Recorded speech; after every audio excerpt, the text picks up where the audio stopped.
Cette vidéo est sponsorisée par OneFootball, l'appli numéro 1 sur le foot, l'actu, les résultats, tous les liens sont dans la description. Salut les amis, on se retrouve aujourd'hui pour l'épisode numéro 303 de l'After Zap Image. On débute avec le résultat du Paris Saint-Germain qui a été tenu en échec la deuxième fois en 3 jours en Ligue 1. Déplacement pour les Parisiens hier à Strasbourg, le Racing qui prend un point, un partout dans ce match. Kenny Lala qui ouvre le score juste avant la mi-temps sur penalty et égalisation en deuxième mi-temps pour le Paris Saint-Germain d'Edinson Cavani. Là aussi sur penalty, on a vu deux visages assez différents quand même entre la première mi-temps et la deuxième mi-temps du Paris Saint-Germain, où en première mi-temps le Racing méritait amplement de mener, et puis en deuxième période ça coïncide aussi avec l'entrée de Kylian Mbappé.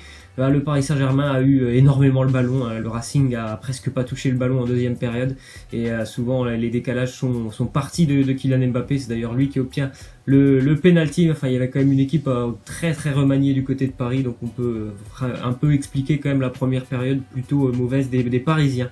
On a une déclaration de Thomas Tuchel, il nous dit: il n'y a pas de décompression, je n'ai pas vu cela.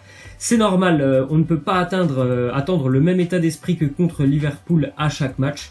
Tout le monde a attaqué et défendu ensemble. Ça peut arriver de manquer un peu de chance et d'efficacité. Bon, voilà, comme on l'a dit, la première période a été un peu compliquée, mais comme je l'ai dit aussi, il y avait beaucoup de changements, et forcément du côté du Paris Saint-Germain, on met pas la même intensité lorsqu'il y a Strasbourg en face que lorsqu'il y a Liverpool. Et je pense aussi qu'ils avaient déjà certainement la tête au match de la semaine prochaine de Ligue des Champions face à l'Étoile Rouge de Belgrade. Ensuite, on a une déclaration de Verratti. On l'a interrogé, les journalistes l'ont interrogé sur sa nervosité sur le terrain face à Strasbourg, et il a répondu: quand on commence à insulter ta famille, tu es un être humain, tu peux péter un câble. Je pense que c'est un moyen de nous sortir du match, mais il faut être respectueux. Alors, je pense que c'est pas la première fois que Verratti voit ça sur un terrain de foot, mais voilà, il a toujours eu du mal à se contrôler sur un terrain.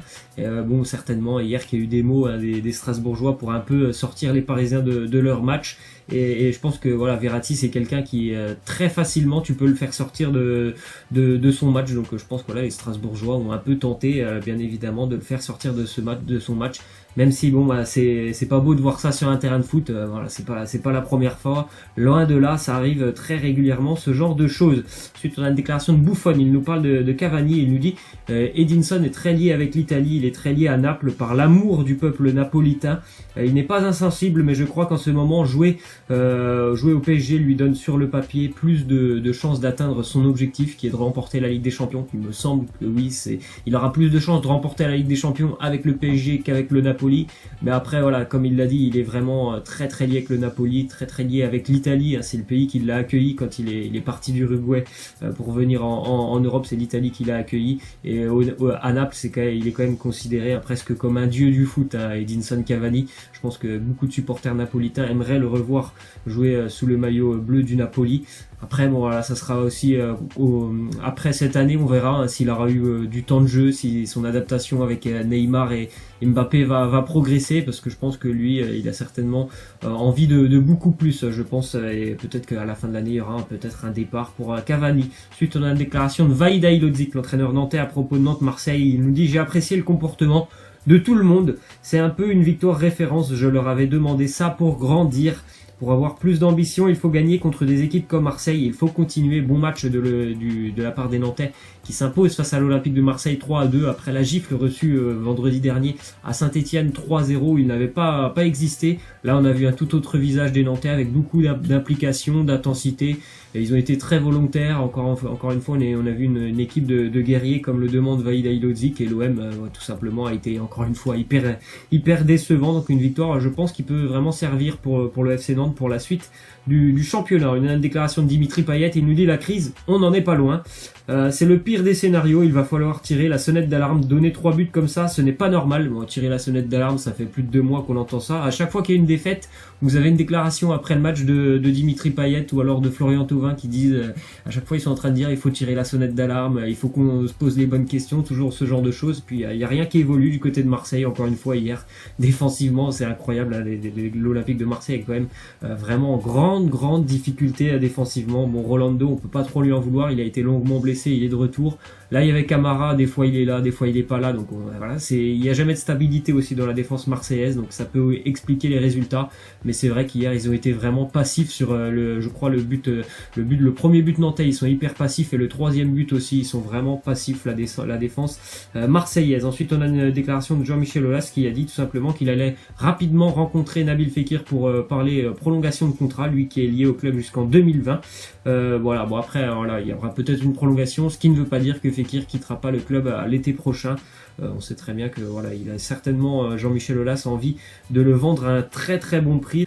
Ensuite, on a une autre déclaration de Jean-Michel Aulas concernant le report de Toulouse-Lyon ce week-end. D'ailleurs, il y aura beaucoup de matchs de Ligue 1 ce week-end qui seront reportés. Il nous dit peut-être que toute la journée de Ligue 1 sera annulée car il faut se poser la question de l'équité des dates de rattrapage quand on joue les Coupes d'Europe. Et le calendrier est chargé. Il a raison, je pense que voilà, il y a déjà, je crois, le match de Lyon, le match du PSG, le match de Saint-Etienne normalement dimanche aussi face à Marseille qui devrait être reporté.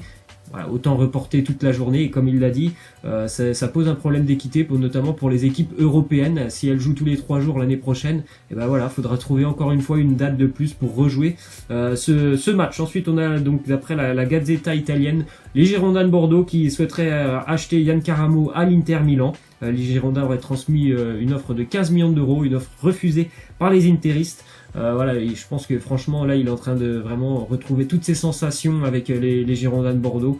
C'est un détonateur quand même sur son côté, Yann Caramo. On l'a vu hier face à Saint-Etienne dans un match assez incroyable entre les Bordeaux et Saint-Etienne, où il y a eu beaucoup de choses pendant ce match, des buts à 90e, des pénaltys, des blessures assez graves. Mais ouais, pour parler de Caramo, franchement un très très bon joueur. Je pense que bon, du côté de l'Inter, le niveau est encore un peu trop élevé pour lui, mais certainement que les interistes pensent à lui pour le futur. C'est peut-être pour ça qu'ils n'ont pas envie de le laisser revenir en France. Ensuite, on a les résultats quand même de Ligue 1 d'hier, avec la belle victoire encore une fois du Nîmes Olympique, 2-1 à Caen, les Nîmois qui ont déjà 23 points il me semble, donc ils sont très bien partis pour aller chercher le maintien. La victoire aussi du Stade Rennais à Lyon, voilà, Lyon comme d'habitude, c'est fait de haut et de bas, l'Olympique Lyonnais qui est capable il y a une semaine de tenir City, et puis là de perdre face au Stade Rennais. Victoire aussi pour Toulouse, importante en bas de tableau du côté de Reims, assez chanceuse, les Rémois ont eu encore une fois beaucoup d'occasions. Ensuite on part en Espagne avec un petit coup dur quand même pour le Barça, la blessure de Malcolm hier qui est sorti en Coupe du Roi en fin de match. Voilà, on en apprendra certainement plus aujourd'hui du côté de Barcelone. On espère que c'est seulement une entorse du côté pour la cheville de Malcolm. Donc voilà, ce sera encore une grosse blessure peut-être. On en apprendra certainement plus aujourd'hui, mais peut-être que ce sera encore une grosse blessure pour le Barça. Et ça fait quand même beaucoup de joueurs blessés, que ce soit secteur défensif, là un petit peu aussi offensif. Ça fait beaucoup de blessures quand même depuis ce début d'année du côté de Barcelone. Ensuite, on a appris que le Real Madrid ne comptait pas conserver Matteo Kovacic et demandait tout simplement 30 millions d'euros pour le libérer. Chelsea et Tottenham sont bien évidemment intéressés. On rappelle qu'il est actuellement en prêt du côté de Chelsea. Je pense que lui, il a certainement très envie de rester en Angleterre, où il a beaucoup plus de temps de jeu qu'avec le Real Madrid.